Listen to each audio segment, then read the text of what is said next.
Ulit mayang tu betul. Ulit mayang tu sebenarnya, saya tanya orang Terengganu lah. Ulit mayang, lagu ulit mayang tu sebenarnya dia padih. Ulit mayang tu padih, tapi orang ubah jadi lagu. Dia tak sedap macam tu. Ulit mayang tu kan tak sedap macam tu, tapi orang ubah lagu jadi sedap. Syirik, memang syirik lah. Mentera ya, memang syirik. Memang syirik lah katanya saya syirik. Sebab dia minta pertolongan selain Allah. Faham tak? Dia minta Tok Keramat, jin syaitan ni pertolongan pada itu. Dia bukan minta pertolongan Allah. Dan barang siapa kita padih, orang menteri ke apa padih, Tok Keramat tu masuk ke dalam badan orang tadi. Contohnya saya padih-padih kepada si Ali. Ali tu pun jadilah Tok Keramat, Tok Sepah ke Tok Pok pulang lah. Maka pada kemudian Tok Sepah tadi, Tok Ali tadi tu, yang tengah masuk ke rasukan keramat tadi tu, tengah berubat, tiba-tiba meninggal dunia. Maka waktu dia meninggal dunia, waktu dia kerasukan, dia panggil roh tadi masuk, roh jahat, ni jin yang masuk dalam badan tu. Waktu dia meninggal dunia pada tu, maka dia tidak ada agama. Ali lagi, dia tidak ada agama.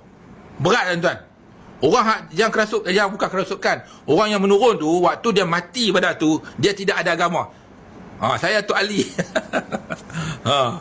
Maksudnya benda tu salah lah. Benda tu salah. Kan? Salah lah. Kan? Jadi kalau orang tanya saya, salah lah. Haram lah. Kalau buat juga haram lah. Haram jadah.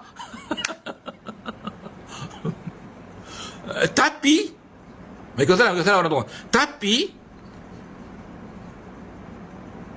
heran saya, bila Tok Keramat tu turun masuk dalam badan, dia boleh tarik penyakit orang yang sakit tu keluar dalam badannya. Lega. Lega tuan. Sebab tu saya kata tuan, kan? Tuan-tuan, kalau tengok orang misteri apa semua, kalau setakat untuk pertunjukan budaya, okey, saya terima.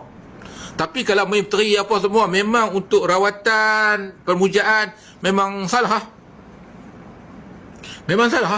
Kan? Anda kata mati pada tu dia tengah menurun, maka waktu tu maka dia tidak agama, maka kafir dia. Kafir terus.